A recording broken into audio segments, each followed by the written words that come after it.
The opinions expressed are those of the host and guests of this program and are not necessarily those of station staff, management, or sponsors. WPSL does not endorse products that may be mentioned. Any reproduction or retransmission of this broadcast is strictly prohibited without written consent of WPSL.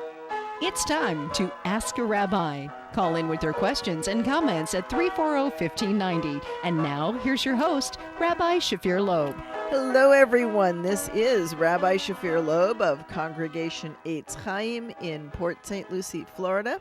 Please feel free to give me a call at 772-340-1590. Excuse me, I'm going to start out with a drink of water because the frog came in with me. All right.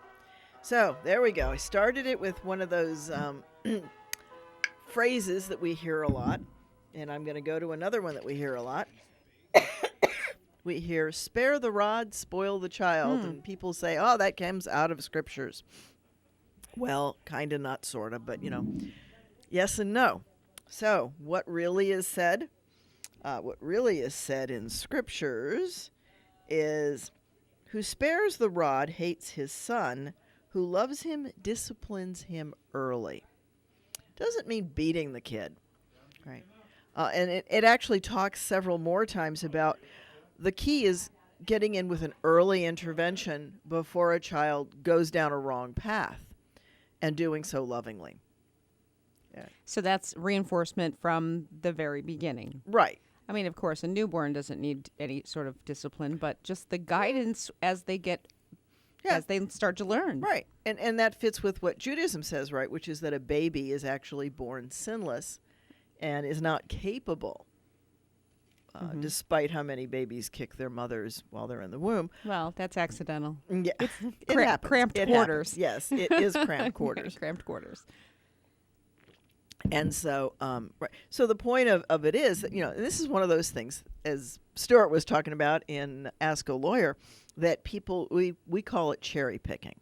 When people pull little tiny bits and pieces out of things and distort what the intention of the text is. Mm-hmm. So I thought I would go to the book of Proverbs, which for Jews is in the section called Writings. It comes right after Psalms, and it is the beginning of the literature part of scriptures.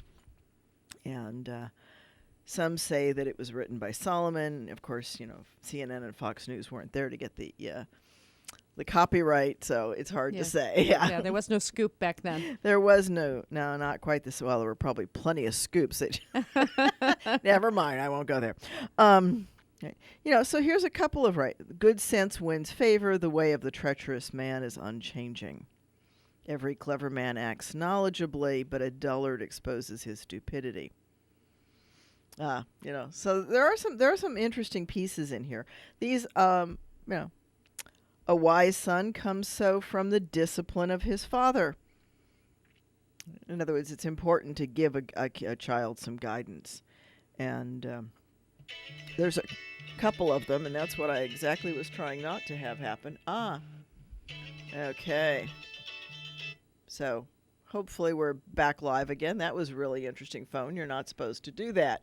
The joys of live everything. Technology. Technology is wonderful when it works. One of my favorite phrases.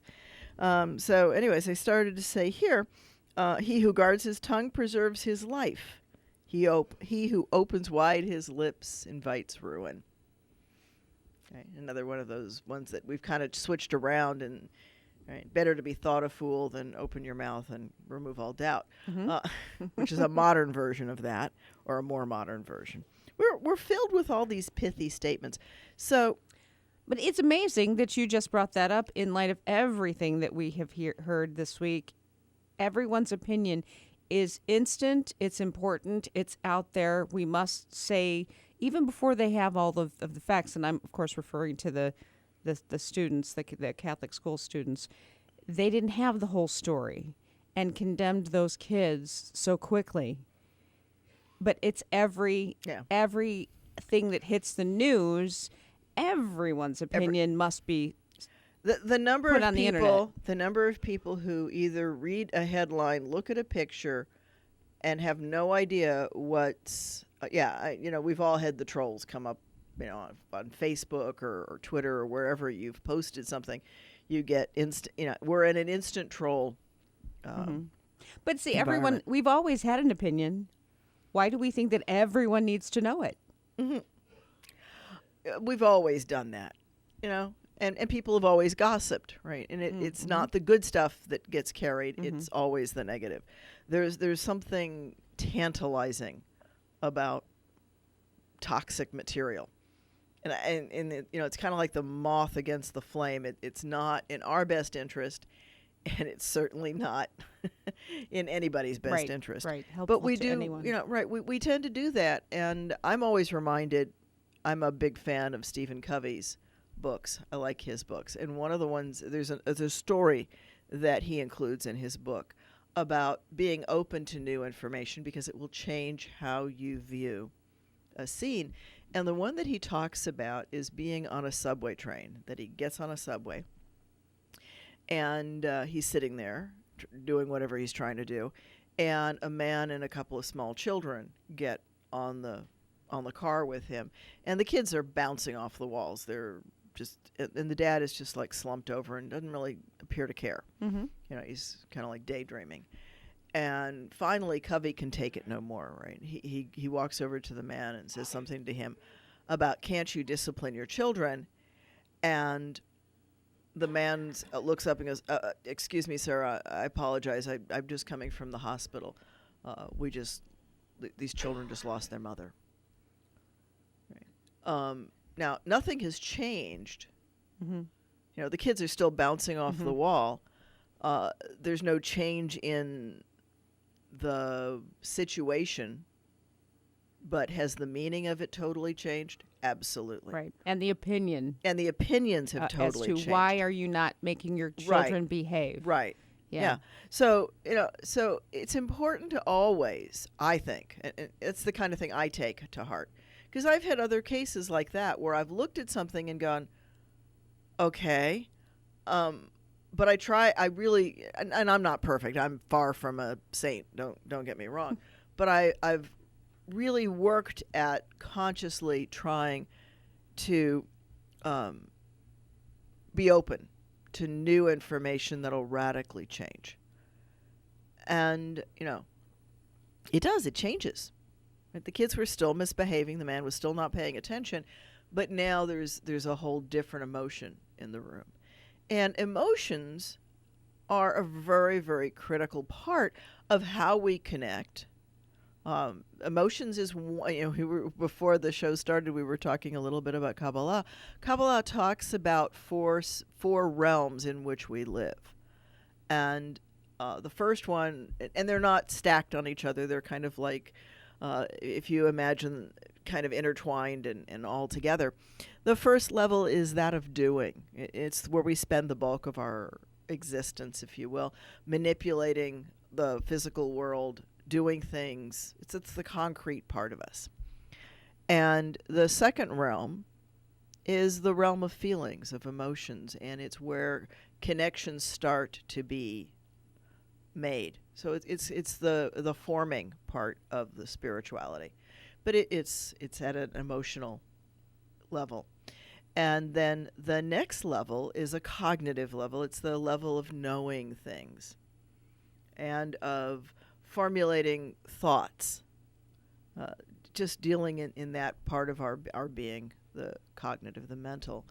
And then the final stage, or the top one, is Atzilut, which is being near, and it's godliness. It's that experience of just being.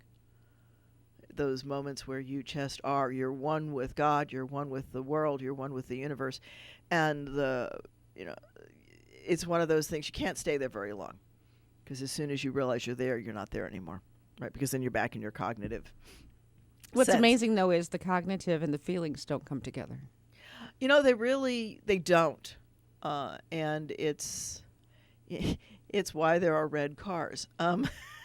Because people make emotional decisions. Most of our decisions are made from the emotional self. We say we're going to think about this, but the truth is we make an emotional decision.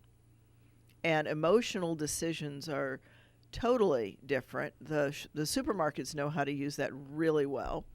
They can get, if you notice, the shopping carts have gotten bigger and bigger and bigger, and people load and load and load. And it's an American thing. We buy more food than we can possibly use, and we throw a good amount of it out. And part of that is that merchandising from the supermarket to get you to fill your cart. I mean, they're in business to make money, and that's not a bad thing. It's not a bad thing to do this kind of thing, but they're just extremely skilled at it. And so what's the defense, if you will? It's to be mindful that, no, I don't have to buy 4 just because it says buy 4. Mm-hmm. Buying, a case of salt is probably not necessary. Right. So it's to look at how much are you really going to use of a product and buying intelligently. Some things you can buy on sale and it's worthwhile. Other things, nah. Sometimes even if you think about that sale, though, if they push you up just a few, maybe just a little bit more than what you would get 1 for, you could get 2, but they are getting that extra out of you. They're getting that extra out of you. Absolutely. And the key is to get the final ticket price up. And again, that's not wrong. That's what business is in business for. Mm-hmm. A business has always been in business to make money. That's why the candy's in the checkout lane. Right. Yeah. And it's especially all the kid attractive things, right? Because they know they've got you and the kids in there. And it's not an accident that you're in the checkout line for longer than 3 minutes. Right, it's to get you to start to look and browse. Mm-hmm. The magazines are there too, mm-hmm. right? And all these different doodads and things. No, they know exactly how to run it. They've been doing it for decades, and only getting better and better at it. And shopkeepers, small shopkeepers do it. Everybody does it. And if everybody does something, does that make it right? No, but in this case, there's nothing wrong with a businessman wanting to make a fair dollar. And it's not unfair to say to you, hey, if you buy, and I can think of, there was a case of, I needed to buy, I was making wraps. So I needed tortillas. And I looked at it, and it was buy 1, get 1 free. And I'm like, I really don't need 2. Really don't need 2. Yeah. And so what good is it for me if it's buy 1, get 1 free? Well, you could buy 1, get 1 free, and here's the piece, all right? If you take that other one and you give it to a food center, unopened with the receipt, then they can use it. And that way, at least, it's not going to waste. In fact, BOGO is actually a really good way, if you don't have a lot of money, to give something to others who really need. Mm-hmm. Buy the free one that you weren't going to buy anyway, and then give it to a shelter. And that does help them quite often. It's one of the ways to give back. Mm-hmm. So there's lots of different ways to do things like that. And so Stuart just walked in, and he's joined me here. We were talking about a topic you enjoy, I think, which is working with children. Yes, I'm beginning to enjoy that quite a bit. Ah, good. And so we actually kind of threw out the spare the rod, spoil the child, which is not the words in Scripture. I'm not allowed to spank my high school students in speech and debate. That would be a very good thing, not to do it. But you could talk about it, debate the issue, right? Yes, we could. That might be an interesting thing. What's the best way to discipline? Get the opinion of the kids. That would probably be an interesting thing, right? Learn from them what is most effective for them. I think that they'd probably say, let me do everything I want to do, and we'll get along just fine. No. Surprisingly, kids get most annoyed if they're not disciplined, if they don't have boundaries. Because then they spend But again, those should have been, when they're little, you set, it's like training a puppy. Yeah. It's not that different. You set up those boundaries. It's not different at all. In spite of what a lot of people might think. Yeah. Training your animals is very similar to training your children. Slightly different goals, slightly different behaviors, but the process is not all that different. So I'm going to flip into my psychology mode. One of the things that we often hear is, negative punishment, positive punishment. Negative reinforcement, positive reinforcement. Let's look at what those terms really mean, because it's not the way most people use them. So positive punishment is to apply something that, and let's say we're disciplining a child, or we're training a chicken or a dog. It doesn't really matter, Skinner and all that good. This is where it comes from. Positive punishment is to apply a punishment. So it's to spank, it's to invoke something they don't want, etc. Negative punishment is what parents use a lot of, which is, I'm going to take away your iPad, I'm going to take away something you want. Okay. A positive reinforcement is give the piece of candy, give the dress they want, the iPad, whatever. Give them something. That's positive reinforcement. Negative reinforcement is take the thorn out of the lion's paw.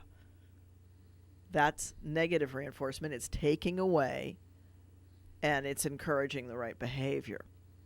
Right. So earning something is in a way a negative reinforcement or a positive reinforcement if you're giving something that they want.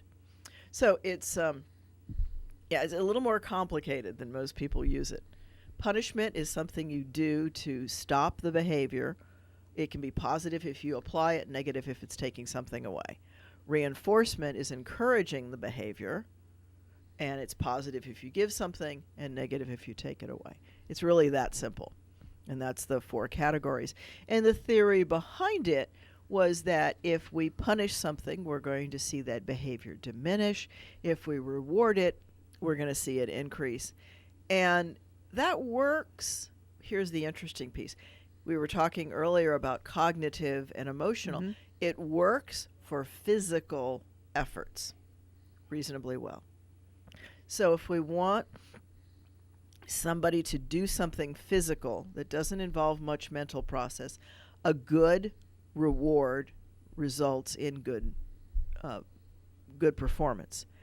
If the process involves cognitive at any level, if it's creative or cognitive, what we've learned is that you start giving high rewards and you actually get worse behavior. When the reward is out of kilter to what's being done, to what you're asking for, then it stops being about what you're trying to encourage, and it starts to be about the reward. And so then people start looking for ways to cheat the system. That's the natural tendency. So how does that work for employers? Right. What they have found is that people in general want to do something that's fulfilling and rewarding. They want a sense of accomplishment more than they want the reward. So, giving somebody $1 million for something is actually more likely to result in amoral behavior and cheats than a reasonable monetary reward, but some other kind of way of recognizing it and encouraging it. We're very complex creatures, and we have a variety of needs. Yeah. So let's go back and look at the needs and the system that I like for describe. There's a gazillion ways that needs are categorized out there. There's Maslow's, which is quite famous.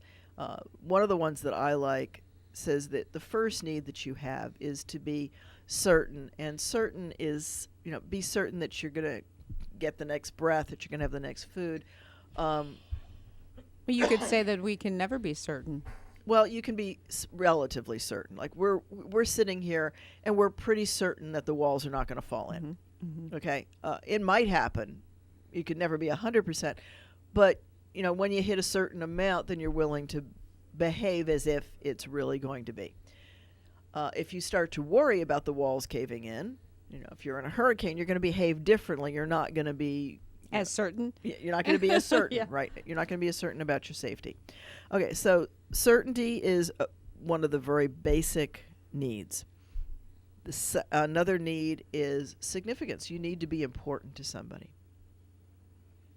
It's kind of an interesting thing. You need to have somebody that it doesn't have to be a loving relationship.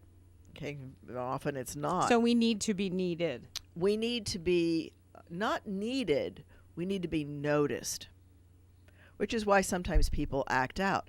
They need to be important. Sometimes it's a control thing, right? Some people, depending on personalities, will go toward, I need to control things. I need to take charge of it. That's a need to be significant.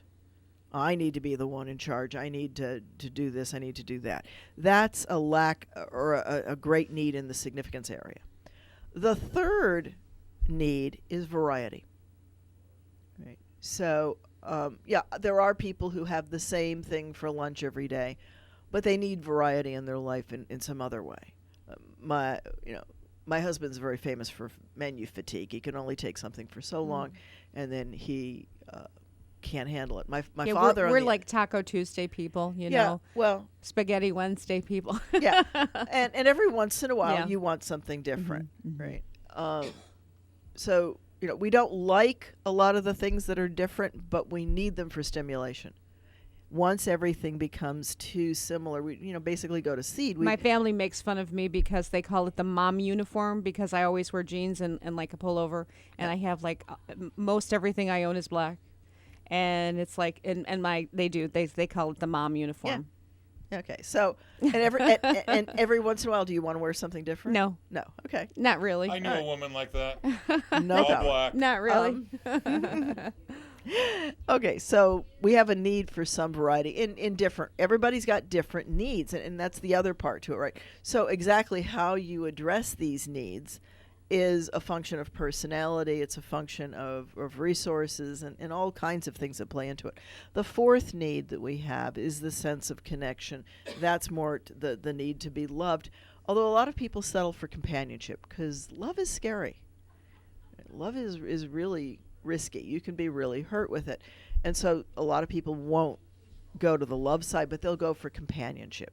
They want somebody to be with them, somebody that it maybe not love them, but care about them. Right? And that's that sense of connection. Some people get it with God. Some people get it with community. A lot of people get it with family. There's a variety of different ways to have that sense of connection.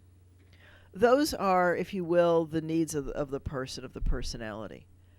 There are two other higher needs. One is to learn and master something, that sense of accomplishment. Games love to play at that for you, and video games and things like that. And then the other need is to give, right? To give something to the larger, that's a spiritual fulfillment need, that you have to give of yourself in some way. And that need, interestingly, plays into that reward and punishment system we were talking about earlier, that if you can address those spiritual needs, then it's a much more incentivizing behavior. But let's look back at those first four human needs, if you will. And it explains a little bit of the violence that we see. Because if you're pointing a gun at somebody, you're pretty certain that you're the one in charge. You're significant. You're certainly significant to the person at whom that moment you are, yeah. You're very significant. Mm-hmm. Is there variety? Oh, yeah. You don't know what's really going to happen next. Things could just go wild. And are you connected? You're very connected to the people at whom you're pointing the gun. It may not be a positive connection, but you're still connected. Right? So you're satisfying those four needs in a very crude way. Right? So it's not, and it's going to take a sea change until we get away from that kind of connection or significance seeking. But we see that all the time with people who take that avenue to address those needs. Why does that not work? Because it's not really good for your long-term needs. Oh, it's going to be really bad for your long-term needs. Right. It's just on a real short-term basis. Yeah. Because whatever that moment is bringing to you in satisfaction, it's going to end very quickly and very poorly. Yeah, often. Yeah. Yeah, often. More often than not. And so that's which is why you have to think that there's got to be some sort of malfunction in the cognitive area. Well, it's somebody who's looking for immediate gratification, the absolute here and now, and not asking the question, will this serve my long-term needs over time? That's the balance question. Will this behavior, will this action, will this whatever I'm doing satisfy my long-term needs over time? And it's the mellowing to those things. How do I get variety? How do I get certainty? Those are all different things. We all satisfy them different ways. People lean to one of those needs, right? So some people need a lot of variety in their life. Like my husband needs a lot of variety in his menu. I don't need so much. If I'm eating something I like, I can eat it often. Mm-hmm. Now, I probably would get tired if I had absolutely the same thing all the time, every day. A very simple version of it. I have oatmeal every morning for breakfast. And earlier this week, my husband was like, "Can we have something else for breakfast?" I was like, "Okay, I don't care, but I can do the oatmeal every single day and have something different later." But it's just, again, that's a personality thing. And as far as the marriage, that's a matter of, you decide which battles are battles and which ones are, okay, So do you say, well, what do you want? Well, that one's, for him, there's usually 3 or 4 things I can suggest, and he'll pick one of them. Or he'll even suggest, like this last week, he suggested, how about eggs? An easy, not a difficult thing to make. It's just, a little more effort than the oatmeal. Not a lot. And, what can I say? It's a change. And so that's an example of combining it. And, so some people, the connection's the most important thing. And how we go about satisfying those needs, again, a choice of personality, a choice of resources, and everybody's got different things available. Right? And that's part of the reason for the gun in the hood. There's not as many choices in the hood. Right? It's not as easy to break out of that mindset. Not if that's what you've known for your whole life. Right. Not if that's what you've known and that's what you see people satisfying those needs doing. And so we've got this little sidebar thing going on. We really need to take a look at our culture and at our children and how we're raising them so that we can help them look for other ways, more constructive ways, and things that'll meet their needs over a greater long time. Over the long term, rather than the short time. So I've been talking for a good half hour here, folks. I'm waiting for a phone call at 772-340-1590. And while you're picking up your phone and punching those numbers, I'm going to go ahead and let you hear a little bit about Congregation Eitz Chayim. We're going to take a real quick break. Congregation Eitz Chayim, your welcoming, inclusive, spiritual, and joyful Jewish home in Port St. Lucie. We welcome you to renew your inner Jew and join us. We are Reform Jewish with a renewal flair. We are multi-generational. We are welcoming to all. Come join us for a Friday night at 7:30 p.m. for our Kabbalat Shabbat services, or Stolen Moments on Saturday morning, where we discuss the Parsha of the week at 9:30 a.m. Shabbat morning services follow Stolen Moments, usually at around 10:30 a.m. Our address is 540 Northwest University, across from Met Stadium, and we are in Suite 102. Again, that's 540 Northwest University, Suite 102. Please join us for Friday nights at 7:30 p.m. or Shabbat morning starting at 9:30 a.m. for Stolen Moments. Congregation Eitz Chayim. Now back to Ask a Rabbi here on WPSL, Digital 1590. Back to your host, Rabbi Thank Shafir you. Lobb. And this is Rabbi Shafir Lobb of Congregation Eitz Chayim, your Reform congregation with a renewal flair on the Treasure Coast in Port St. Lucie. So, okay, we had been talking about different needs and things that people have. We've talked about cherry picking out of scriptures, and that's always one of my favorite things. Is how people pull one sentence or two, or part of a sentence even, and kind of bend it around to what they want, and it's not at all what Scriptures means or says, as we see here. There's lots of warnings in here about resources and things. A forbidden woman is a narrow well. How's that one? Lots of interesting phrases if you just pull out one half of a line and you don't tie it in. So there's a variety of meanings in Scripture. Please give me a call at 772-340-1590 to discuss any of these things or something else, anything where you'd like to ask a rabbi. And so let's talk a little bit about how we look at Scriptures and how we can understand it.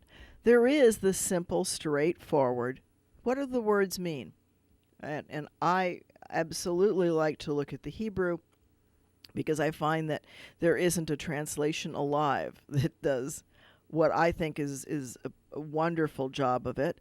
There's a number of reasons for that. Some of that is convention, right? So people are used to translating something a certain way, and they get in that habit. And unfortunately, particularly for the English translation, that comes to us through the King James. It's and it was the first English translation, and there were not a lot of people who were skilled in both English and Hebrew to look and do a better. Now, recently we've had some much better translations. Very recently, people have gone back through and taken a closer look, but as people like to point out, any translation is interpretation. And that's always hard for people who only speak one language to really get. But let's say, that was really hard. What do I mean? Do I mean that it's difficult? Do I mean that, it's like rock? Right?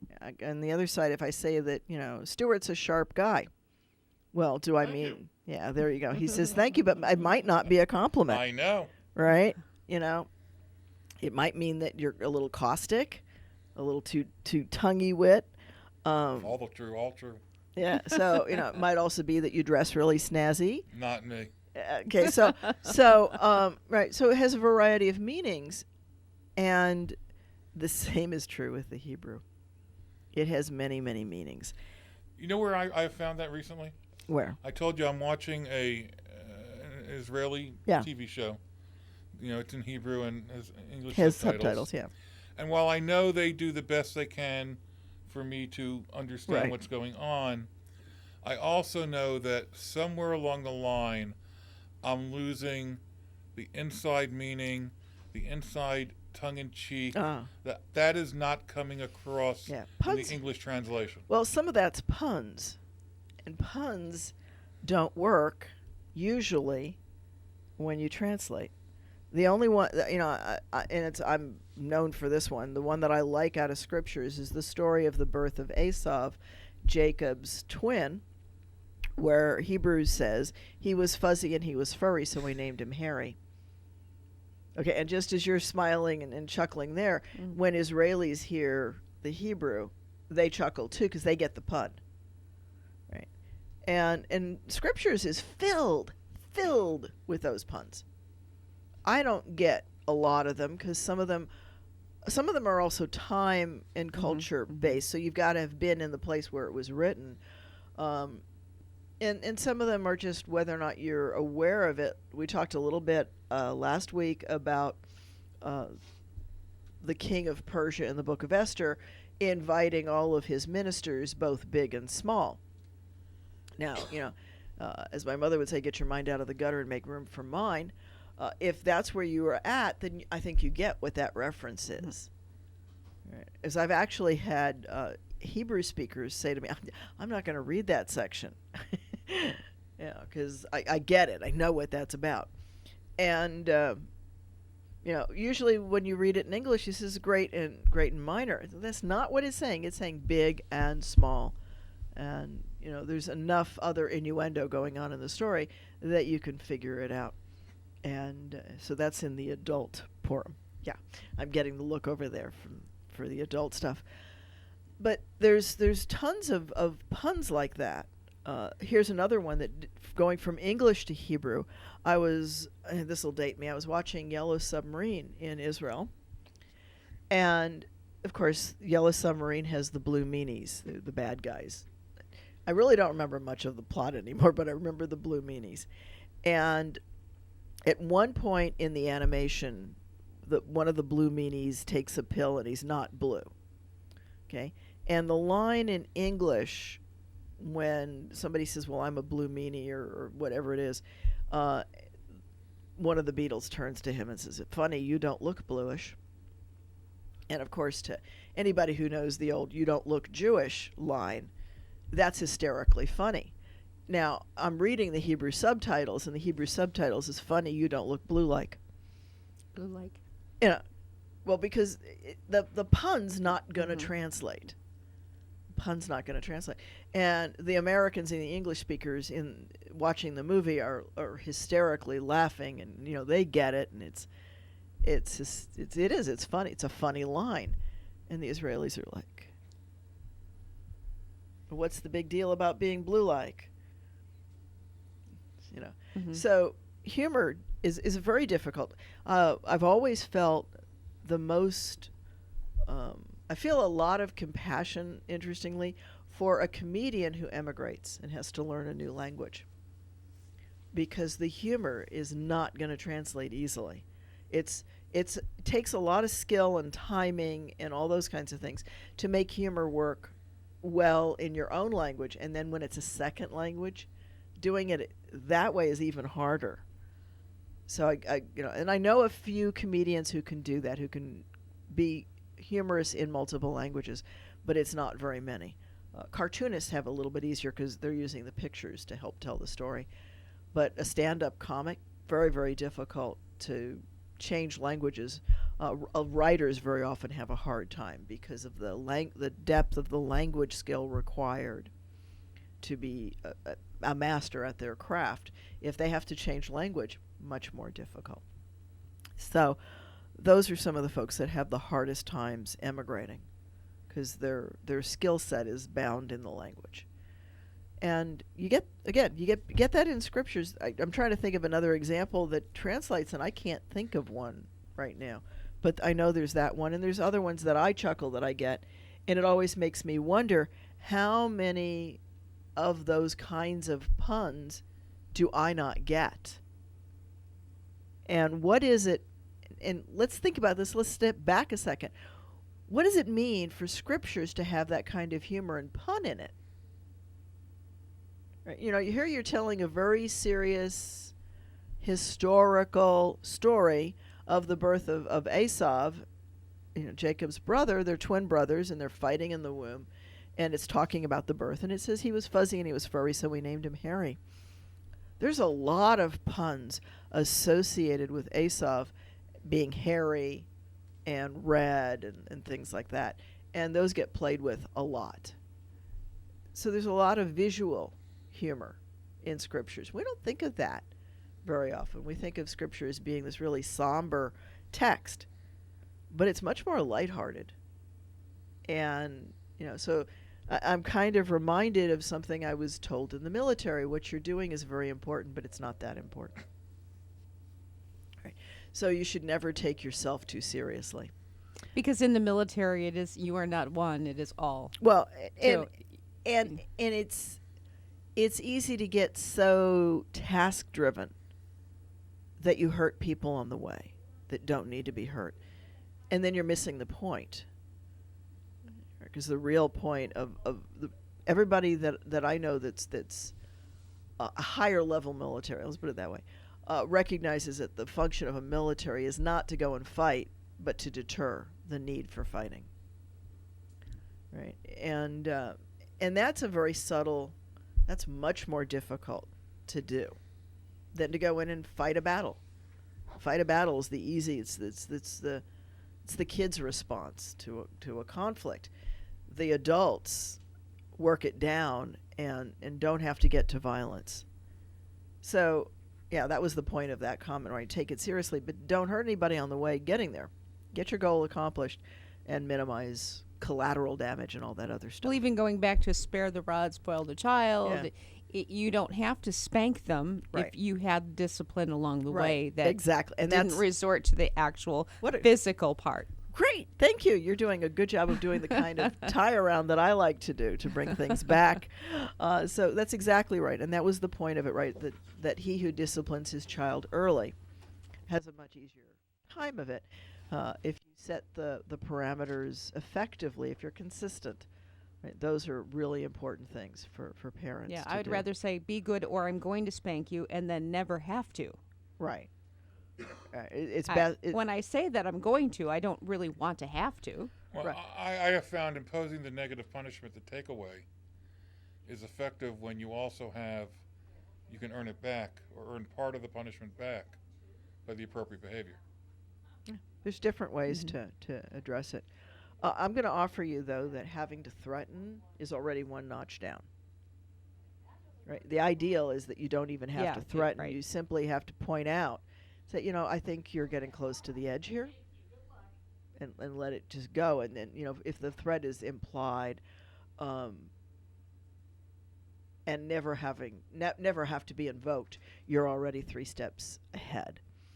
And that doesn't mean that you don't let your kid have fun and you don't let your kid test the parameters. That's part of growing up. They're going to do it whether you let them or not. They're going to do it.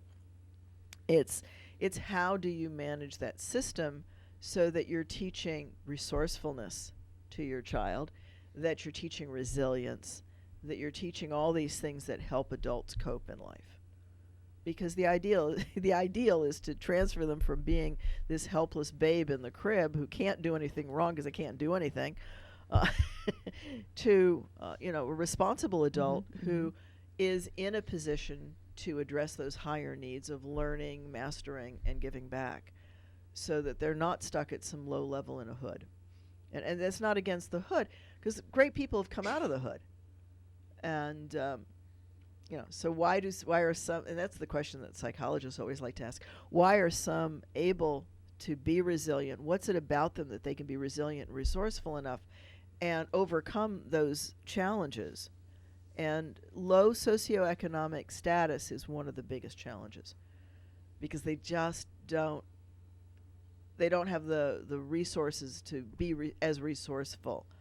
The answer in the end always, though, is resourcefulness. Can you really pull something together? Can you get a little bit creative in the answer?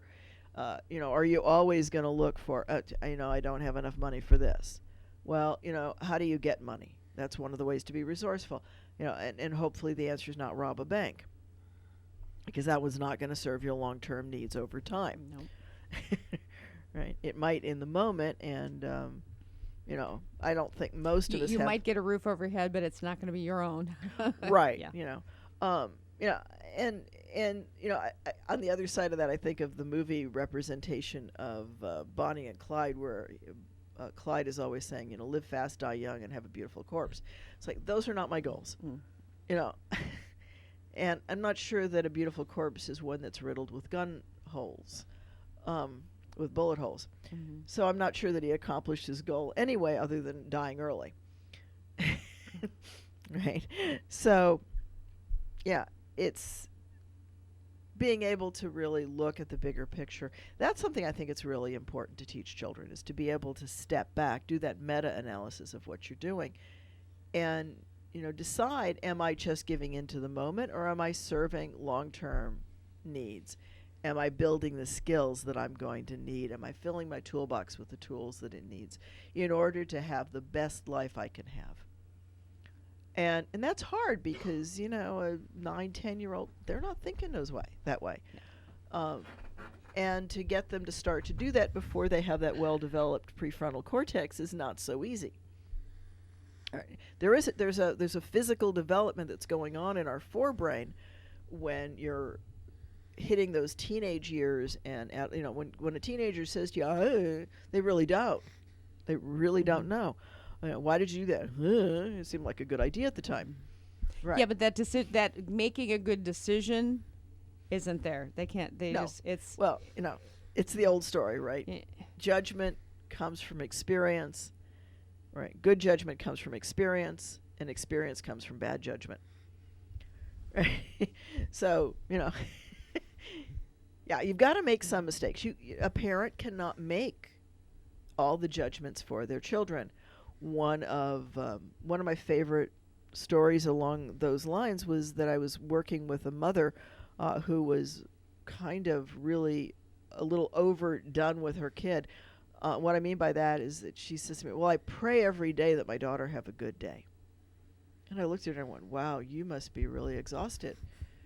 And she said, yeah. And I said, how about changing that prayer to, I pray my daughter be able to handle whatever the day gives her.